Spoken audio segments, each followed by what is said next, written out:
L'amphithéâtre est le monument le plus important de l'ancienne colonie romaine qui nous soit permis d'admirer quelques 2 millénaires après son édification. Son architecture est entièrement conçue en rapport avec sa vocation de lieu à grand spectacle accueillant un nombreux public. Dans leur élévation initiale, les gradins pouvaient recevoir environ 21 000 spectateurs, dont les flux étaient savamment organisés par un réseau de portes, galeries et escaliers sur plusieurs étages. Avec 136 mètres de longueur et 107 mètres de large, l'amphithéâtre d'Arles, de forme elliptique, est légèrement plus grand que celui de Nîmes et occupe le 20e rang parmi ceux de monde romain. Au Moyen-Âge, l'amphithéâtre devint alors une véritable petite ville, close et fortifiée, avec rues, places et églises. La défense a été renforcée par 4 tours. L'édifice ne fut dégagé qu'au XIXe siècle. Il retrouva alors, pour partie, sa fonction initiale, notamment avec la tauromachie, ce qui lui vaut son appellation courante actuelle d'arène.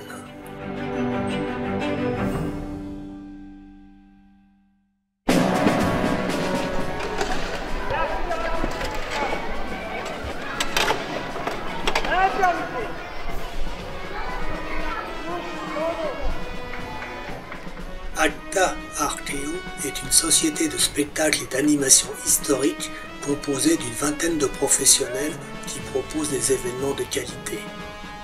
Sa spécialité est l'archéologie expérimentale du sport.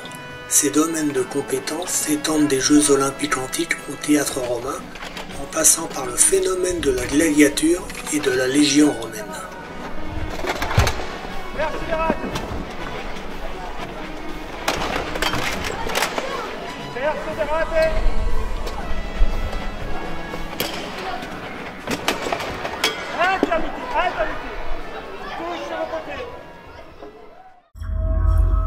Précédant d'un siècle son illustre voisin l'amphithéâtre, le théâtre romain d'Arles est aujourd'hui beaucoup moins bien conservé. Construit à la fin du 1er siècle avant Jésus-Christ, il date de la première phase d'urbanisation de la colonie romaine fondée par César en -46. Cet édifice pouvait accueillir 10 000 spectateurs.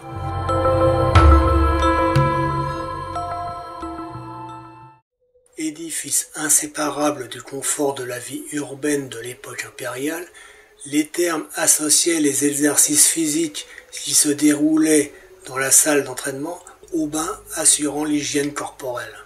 Le succès des thermes est dû pour beaucoup à l'invention des hypocaustes. Ils permettaient de faire circuler de l'air chaud sous les sols des pièces surélevées grâce à des pilettes de briques. L'air s'évacuait ensuite par les canaux verticaux, doublant les parois. Ces différents éléments sont encore bien visibles dans les thermes d'Arles. La grande aiguille de pierre, sorte de pivot de la place de la République, provient du cirque romain et date de la fin de l'Antiquité.